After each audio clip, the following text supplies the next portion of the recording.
یعنی عام ایک مزدور سے لے کر اور ایلیٹ کلاس کا جو بندہ ہے یا گورنمنٹ میں بیٹھے لوگ ہیں ان تک سوشل میڈیا کی ریچ ہے. کیونکہ سوشل میڈیا اس وقت پاکستان میں بہت زیادہ اس پر لوگوں کی نظر رہتی ہے. اس کی دو وجوہات ہیں. ایک وجہ یہ ہے کہ مختلف حکومتیں جب آتی ہیں تو وہ جب نیشنل میڈیا کو کنٹرول کرنے کی کوشش کرتی ہیں تو اس کنٹرول کی وجہ سے جو لوگ ہیں وہ ڈائیورٹ ہو رہے ہیں اس پہ سوشل میڈیا پر. اور سوشل میڈیا میں پرابلم یہ ہوا ہے کہ بہت ساری سیاسی پارٹیوں نے، بہت سارے لوگوں نے پیسے کمانے کے چکر میں اور فیک نیوز اتنی پھیلا دی ہیں، اتنی اس پہ سوشل میڈیا پہ ہرزہ سرائی ہوتی ہے کہ لوگ پریشان ہو جاتے ہیں کہ اس پہ یقین کس پہ کیا جائے. تو اس لیے گورنمنٹ کو کوئی ایک مؤثر قانون اس پہ ضرور بننا چاہیے. مجھے تو بڑی حیرت ہوتی ہے جو یہاں پر پاکستان میں قوانین کی مخالفت کرتے ہیں اور کہتے ہیں کہ جی یہاں پر جو ہے وہ مادر پتر ہر چیز آزاد ہونی چاہیے. مگر میں جب ان سے یہ کوشچن کرتا ہوں کہ آپ جب لنڈن جاتے ہیں، امریکہ جاتے ہیں، یورپ کے کسی ملک میں رہتے ہیں یا جاتے ہیں، یا آپ قریبی یو اے ای جاتے ہیں، تو وہاں پر آپ اس طرح کی خرافات، اس طرح کی فیک نیوز، اس طرح کے لوگوں کے پگڑیاں کیوں نہیں اچھالتے وہاں پر بیٹھ کر؟ تو وہ کہتے ہیں کہ نہیں، وہاں پر قانون بڑے سخت ہیں اور اس قانون کی وجہ سے ہمیں جو ہے وہ مشکلات کا سامنا کرنا پڑے گا. تو کیا پاکستان میں یہ اجازت ہے کہ آپ لوگوں کی پگڑیاں اچھالیں، لوگوں کو گالیاں دیں، فیک نیوز پھیلائیں اور اس طرح کی غلط خبروں کو جو ہے وہ زیادہ سے زیادہ پروموٹ کریں تاکہ اس سے ریاست کے لیے بھی پرابلمس کھڑے ہوں، گورنمنٹ کے لیے پرابلمس کھڑے ہوں، عوام کے لیے پرابلمس کھڑے ہوں. اور عوام کتنا ذہنی طور پہ انتشار اور منتشر ہونے کا کی اس کی وجہ بنتا ہے آپ کی یہ فیک نیوز اور یہ سب چیزیں. تو بالکل قانون بننا چاہیے. اور جہاں جہاں جو بھی، اگرچہ کوئی جرنلسٹ ہے وہ بھی، کوئی پولیٹیکل کارکن ہے وہ بھی، یا کوئی بھی پاکستانی ہے، وہ اپنے ملک کے حوالے سے، اپنے شہروں کے حوالے سے اگرچہ کوئی غلط خبر پھیلاتا ہے تو پھر اس کے خلاف قانونی کارروائی ہونی چاہیے، فیئر ٹرائل ہونا چاہیے. اور اگرچہ کوئی خبر صحیح ہے اور اس کے خلاف گورنمنٹ کوئی ایکشن لیتی ہے تو اس کے سامنے ہم Pakistan federal union of journalist بھی ایک دیوار بن کے کھڑے ہوں گے. کیونکہ صحیح خبر کے ساتھ ہم کھڑے ہیں اور ہم چاہتے ہیں کہ پاکستان میں فیک نیوز کا خاتمہ ہو اور اصل نیوز جو ہے وہ لوگوں تک پہنچنی چاہیے. لالا اسد پٹھان صاحب، یہ جو خبر کی دنیا ہے، جرنلزم ہے، آپ کئی دہائیوں سے اس سے وابستہ ہیں اور اس حوالے سے آپ کا ایک سیاسی کردار بھی ہے. تو جو سوشل میڈیا کا چیلنج درپیش ہے ٹی وی چینلز کو، اخبارات تو خیر بہت زیادہ افیکٹ ویسے ہو چکے ہیں، تو اس کو آپ کیسے دیکھتے ہیں؟ یہاں ہر شعبہ ہوتا ہے، ڈاکٹرز ہیں، جو ٹیچرز ہیں، آپ کے انجینئرز ہیں، ان کی ایک خاص ایک پڑھائی ہے، ان کا ایک پروفیشن ہے. اس سوشل میڈیا نے ایک نیا یہ ڈھنگ نکالا ہے کہ اگر دنیا میں 5 ارب کے لوگ موبائل استعمال کرتے ہیں تو 5 ارب کے 5 ارب کو آپ نے صحافی بھی سمجھ لیا ہے. تو بالکل کیا ایسا یہ فرق نہیں ہونا چاہیے کہ یہ جو خبر دینا، جو تحقیق، اور یہ اسپیشلائزڈ ایک ایونٹ ہے، یہ تو نہیں کہ جس کے ہاتھ میں موبائل آ گیا وہ صحافی بن گیا. اس پہ اب دنیا کو کیا کرنا چاہیے، ہمیں صحافتی تنظیموں کو کیا کرنا چاہیے، اور اس حوالے سے کوئی روڈ میپ آپ تجویز کرتے ہیں؟ جی بالکل منصور، اس پہ تو پوری دنیا تو بالکل ہی کلیئر ہے. پوری دنیا میں اس طرح کی کوئی مادر پتر آزادی کہیں نہیں ہے کہ جس کے پاس موبائل ہے وہ جرنلسٹ ہے. ہاں وہ چیزیں ضرور، اگرچہ کوئی چیز ایکسپلور کر رہا ہے تو وہ اپنے پیج پہ ڈال دیتا ہے کہ میں نے یہ دیکھا ہے. وہ کبھی وہاں پر کسی کی پگڑیاں نہیں چلی جاتی اور فیک نیوز نہیں پھیلائی جاتی. یہ پرابلم ہمارے ملک کو ہے اور ہماری طرح جو چھوٹے ممالک ہیں جہاں پر قوانین کو صحیح طریقے سے استعمال نہیں کیا جاتا. اور میں اس میں دو چیزیں ہمیشہ ڈسکس کرتا ہوں ہر جگہ پر. ایک تو یہ دیکھیں آپ، نیشنل ٹی وی ہے یا اخبارات ہیں، اس میں ایک میکینزم ہے، اس میں ایک کاپی ایڈیٹر ہے، ڈائریکٹر نیوز ہے، پوری کا پوری ایک ٹیم ہے جو خبروں کو چھانی مار کر نکالتی ہے، اس کو دوبارہ پراپر چیک کرتی ہے، کراس چیک کرتی ہے، اپنے رپورٹر کو اس پہ لائن پہ لیتی ہے، اور جس کا معاملہ ہوتا ہے ان کو بھی لائن پہ لیا جاتا ہے، ان سے بھی بات کی جاتی ہے. تو ایک خبر پوری کی پوری جو ہے وہ ایک میکینزم سے گزر کر منظر عام پر آتی ہے اور لوگوں تک جاتی ہے. مگر سوشل میڈیا کا پرابلم یہ ہے کہ میں ہی رپورٹر ہوں، میں ہی ڈائریکٹر نیوز ہوں، میں ہی اینکر ہوں، جس کا میں دل چاہے اس کی جو ہے وہ پگڑی اچھالنا شروع کر دوں. اور اس طرح کے بھونڈے اور غلط الزامات اور اس طرح کے فیک پیپرز لا کر جو ہے وہ پیش کیے جاتے ہیں سوشل میڈیا پر، کہ جس کو پوری دنیا میں جو مخالفین ہیں پاکستان کے وہ اس کو پروپیگنڈا کا اپنا مہم اس پہ شروع کرتے ہیں، اور جس سے نقصان ہوتا ہے، ہمارے ملک کو بھی نقصان ہوتا ہے، بطور قوم بھی ہمیں بڑا نقصان اٹھانا پڑتا ہے کہ ہم کس پوزیشن پہ جا کے کھڑے ہوئے ہیں۔ اس لیے اس پر ہماری Pakistan federal union of journalist کی تو واضح لائن ہے کہ جس کا بریڈ اینڈ بٹر جو ہے وہ جرنلزم ہو، وہی صرف جرنلسٹ ہو سکتا ہے۔ اس طرح مادر پتر کوئی بھی 5,000 یا 50,000 یا 5 لاکھ کا موبائل خرید کر اپنا کوئی پیج بنا کر یا یوٹیوب کا چینل بنا کر وہ جرنلسٹ نہیں بن سکتا۔ جرنلسٹ کی اپنی ایک کیٹیگری ہے، اور آپ کے اس پروگرام کے توسط سے میں تمام ان جرنلسٹوں کو بھی یہ پیغام دینا چاہتا ہوں، یوٹیوبرز کو اور جو نیولی کمر جرنلسٹ ہیں، کہ تقریباً مجھے 30-32 سال ہو گئے ہیں جرنلزم میں نے سخت سے سخت بات کی ہے پاکستانی اسٹیبلشمنٹ کے خلاف، پاکستانی گورنمنٹس کے خلاف، مختلف ایشوز پہ بات کی ہے، عوامی ایشوز پر بات کی ہے، مگر کبھی بھی میں نے ایجنڈا جرنلزم نہیں کی ہے۔ جب آپ ایجنڈا جرنلزم کرتے ہیں اس وقت آپ پریشانی کا شکار ہوتے ہیں۔ تو پاکستان میں مجھ سے بھی سینئر جرنلسٹ اس وقت بھی موجود ہیں جو سخت سے سخت بات کرتے ہیں، مگر وہ ایجنڈا جرنلزم نہیں کرتے۔ تو ہمیں کبھی بھی کسی ریاستی ادارے نے نہیں اٹھایا، 32 سال میں تو مجھے کسی ریاستی ادارے نے نہیں اٹھایا، مجھے کبھی کسی پولیس نے نہیں اٹھایا، مجھے کبھی کسی گورنمنٹ نے ہٹ نہیں کیا، کیونکہ آپ فیک نیوز کو آگے بڑھاوا دیں گے تو پھر کسی بھی ادارے کو تکلیف ہوگی، کسی پولیٹیکل پارٹی کو تکلیف ہوگی یا گورنمنٹ کو تکلیف ہوگی۔ مگر آپ جب حقائق کے ساتھ، ڈاکیومنٹس کے ساتھ چیزیں لے کر آپ کے کھڑے ہوں گے اور عوام کی بات کریں گے، عوام کے مسائل کی بات کریں گے، تو اور جتنی سخت بات کریں گے اس پہ کبھی بھی آپ کو آگے سے ری ایکشن نہیں آئے گا۔ کوشش کی جائے گی کہ آپ کو وہ یہ میسج کنوے کریں کہ یہ جو آپ نے ایشو اٹھایا ہے اس کو جلد از جلد ہم ریزالو کر دیں گے، اس کو زیادہ آپ نہ پھیلائیں، یہ جو ہے وہ کسی نہ کسی طریقے سے گورنمنٹ یا ریاست کے لیے ایک پرابلم کریٹ کر سکتا ہے۔ تو اس پہ ہم ایک اسٹیپ پیچھے آ کر اس پہ نظر ضرور رکھتے ہیں، اور اس میں ہم چینجنگ بھی دیکھتے ہیں کہ آنے والے وقتوں میں ان ایشوز پر کام ہو رہا ہوتا ہے۔ تو ہم نے بیسکلی تو بنیادی تعمیری صحافت کرنی ہے۔ اگرچہ آپ نے صحافت یہ کرنی ہے کہ صرف پگڑیاں اچھالنی ہیں اور فیک نیوز کو بڑھاوا دینا ہے اور جھوٹ، یعنی آپ سوشل میڈیا پر دیکھنا شروع کریں مختلف قسم کے جو یوٹیوبرز بیٹھے ہوئے ہیں، اتنا جھوٹ بولتے ہیں یار، اتنا جھوٹ بولتے ہیں۔ جب ہم اس کو کراس چیک کرتے ہیں، کیونکہ ایک عام آدمی، ایک ریڑھی والا، ایک عام آدمی تو چیک نہیں کر سکتا نا، اس کے تو وسائل ہی نہیں ہیں۔ مگر میں جرنلسٹ ہوں، میری اپروچ ہے، جب میں اس کو کراس چیک کرتا ہوں تو وہاں پر ایسا منظر کچھ بھی نہیں ہوتا ہے۔ جیسے ابھی پنجاب میں آگ لگ گئی ہے، پنجاب کالج میں ایک واقعہ، جھوٹا واقعہ کہ وہ ریپ کا الزام لگ گیا، اور کیا ہو گیا اس ایک جعلی خبر کی وجہ سے۔ بالکل ٹھیک آپ نے بات کی، زبردست نشاندہی کی۔ اب تھوڑا پولیٹیکل آخر میں 2-3 چیزیں ہیں، اس سے آپ کی رائے جاننا چاہوں گا، اور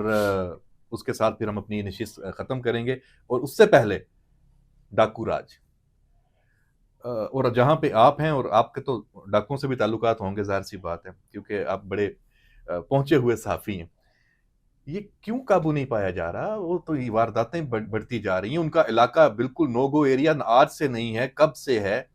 اور سندھ حکومت ذمہ دار ہے نہیں ہے، اور اس کے پیچھے اصل راز کیا ہے؟ منصور، اس کے پیچھے 5 ارب روپے کی اکانومی ہے۔ اس 5 ارب روپے سالانہ، سالانہ 5 ارب سالانہ کی یہ اکانومی ہے، اور یہ جو ہے شروع ہوتی ہے شکارپور سے، اور اس کا اختتام ہوتا ہے پنجاب کے شہر علاقے راجنپور تک۔ تو یہ پوری کے پورا جو کچے کا بیلٹ ہے، اس میں جو یہاں پر ڈاکو پنپ رہے ہیں، جن کی تعداد ملا جلا کے صوبہ سندھ سے اور صوبہ پنجاب کے یہ جو ڈاکو دونوں طرف ٹریول کر رہے ہوتے ہیں، ان کی ملا جلا کی جو تعداد ہے وہ تقریباً 250 کے قریب ہے۔ ان 250 لوگوں نے تقریباً 6.5 لاکھ ایکڑ زمین کو جو ہے وہ اپنے کنٹرول میں کیا ہوا ہے۔ وہ سرکاری لینڈ ہے، وہ ریونیو کی اس میں لینڈ ہے، اس میں اس کی محکمہ جنگلات کی زمین بہت بڑے پیمانے پہ ان کی زمین ہے وہاں پر۔ اب وہاں پر یہ جو کلٹیویشن کرتے ہیں اس میں 3-4 فصلوں کی کلٹیویشن ہوتی ہے، اس میں اربوں روپے کی گیم اس میں ہے۔ اس کے علاوہ جو مچھلی اس میں سے نکلتی ہے وہ یا تو ریونیو کا پہلے ٹھیکہ ہوا کرتا تھا یا محکمہ جنگلات کا ٹھیکہ ہوا کرتا تھا، وہ اب ختم ہو گیا، دونوں طرف سے اس پر ڈاکو کا قبضہ ہے۔ اور اس کے علاوہ اس جنگلات کی کٹائی ہوتی ہے اور بے دریغ کٹائی ہوتی ہے، اور وہ سارے کا سارا لکڑیوں کی صورت میں باہر بیچا جاتا ہے، اس کا الگ سے ریونیو ہے۔ اور ایک خوف کا عالم طاری کرنے کے لیے اس پورے علاقے کو، اس 6.25 لاکھ ایکڑ زمین کو جو ہے نو گو ایریا بنانے کے لیے لوگوں کو اغوا کیا جاتا ہے، ٹارچر کیا جاتا ہے، ان کی ویڈیوز، اب تو ڈاکوؤں کے بھی پیجز ہیں، ڈاکوؤں نے یوٹیوب چینل بنائے ہوئے ہیں، ڈاکوؤں نے فیس بک پیجز بنائے ہوئے ہیں، اور وہ لوگوں کو میسج کر رہے ہیں کہ اس کو لائک کریں, سبسکرائب کریں, وہاں پر وہ ایک خوف بیچ رہے ہوتے ہیں, وہاں پر وہ ٹارچر جو مغوی ہیں ان کو ٹارچر کر رہے ہوتے ہیں, وہ سارا اس کوئی پہ وہ دکھا رہے سرپرستی بھی ہوتے ہیں. ہوتی ہے یہ جو بالکل 5 سرپرستی ارب ہے اس میں حصہ جاتا ہے؟ لوکل وڈیرا اس کا سرپرست ہے, لوکل سردار اس کا سرپرست ہے, پولیس بہت سارے کالی بھیڑیں جو پولیس میں موجود ہیں وہ ان کے سرپرست ہیں, اور جو ہے وہ وہاں پر جو M N A M P As ہیں ان میں بھی میں تو نام بھی لینے کے لیے تیار ہوں, مگر کیونکہ ایک جرنلسٹ ہونے کے ناطے وہ یہاں پر موجود ہوتا تو پھر میں اس کا نام لے کر بات کرتا, کیونکہ وہ اس وقت یہاں پر موجود نہیں ہے تو اس لیے میں نام نہیں لوں گا. مگر وہ ان کا تعلق بھی سیاسی جماعتوں سے, M N A M P A منتخب ہوتے ہیں, اور جب الیکشن آتے ہیں تو یہ سارے ڈاکو ان کے ساتھ الیکشن کیمپین میں ساتھ چل رہے ہوتے ہیں. تو آپ دیکھیں یہ پوری اکنامی ہے, جب تک ریاست پاکستان کوئی فیصلہ نہیں کرے گی اور حکومتیں مل کر کوئی فیصلہ نہیں کرے گی, تب تک اس اکانومی کو کریش کرنا پڑے گا, تبھی یہ ڈاکو راج ختم ہوگا. ورنہ اس ڈاکو راج کی وجہ سے سندھ صرف پرابلم کا شکار نہیں ہے, پنجاب آنے جانے والے لوگ اغوا کیے جاتے ہیں, کے پی آنے جانے والے لوگ اغوا کیے جاتے ہیں, بلوچستان آنے جانے والے لوگ اغوا کیے جاتے ہیں, معصوم بچوں کو اغوا کیا جاتا ہے, اب تو خواتین کو بھی اغوا کیا جا رہا ہے. تو کب جاگیں گے